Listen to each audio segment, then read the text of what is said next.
শেখ হাসিনা কুসুম কুসুম প্রেম করে ভারতের সাথে খুলনাতে যে বিদ্যুৎ কেন্দ্রটা বসিয়ে দিয়েছিল, খুলনার মানুষের উপরে গলার উপরে পা দিয়ে বসেছিল, অতি দ্রুত ভারতের সাথে সেই চুক্তি বন্ধ করে ভারতীয় এই ধ্বংসকারী পাওয়ার প্ল্যান্ট খুলনা থেকে বন্ধ করতে হবে।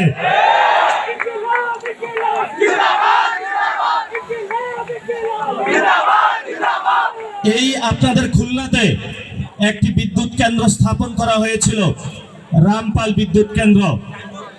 যেই বিদ্যুৎ কেন্দ্রের কারণে খুলনার প্রাণ বৈচিত্র্য থেকে শুরু করে সব কিছু নষ্ট হচ্ছে।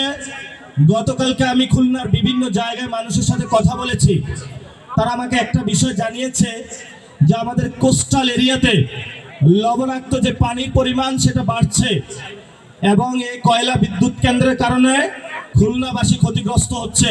আজকে খুলনাবাসীর পক্ষ থেকে আমরা সরকারের কাছে আবেদন জানাচ্ছি, শেখ হাসিনা কুসুম কুসুম প্রেম করে ভারতের সাথে খুলনাতে যে বিদ্যুৎ কেন্দ্রটা বসিয়ে দিয়েছিল, খুলনার মানুষের উপরে গলার উপরে পা দিয়ে বসেছিল, অতি দ্রুত ভারতের সাথে সেই চুক্তি বন্ধ করে ভারতীয় এই ধ্বংসকারী পাওয়ার প্ল্যান্ট খুলনা থেকে বন্ধ করতে হবে। তাদেরকে কিভাবে ঠিক করতে হয়, অ্যাকাউন্টেবিলিটি নিয়ে আসতে হয়, সেই সংস্কার সবার বাস্তবায়নের কাজ শুরু করতে হবে।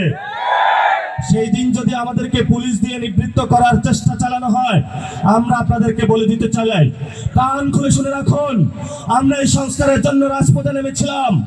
আমাদেরকে একজনকে মেরেছিল, 40 জন সামনে গিয়েছিল, 40 জনকে মেরেছিল, 400 জন সামনে গিয়েছিল। আমরা সেই দিন ভয় পাই নাই। তাকে ভয় দেখান, মামলা হামলা করে ভয় দেখান।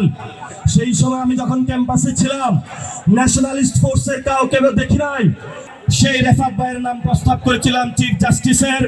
উনি আমাকে একটা কথা বলেছিল, তুমি ওনাকে খুঁজে পেয়েছো কই?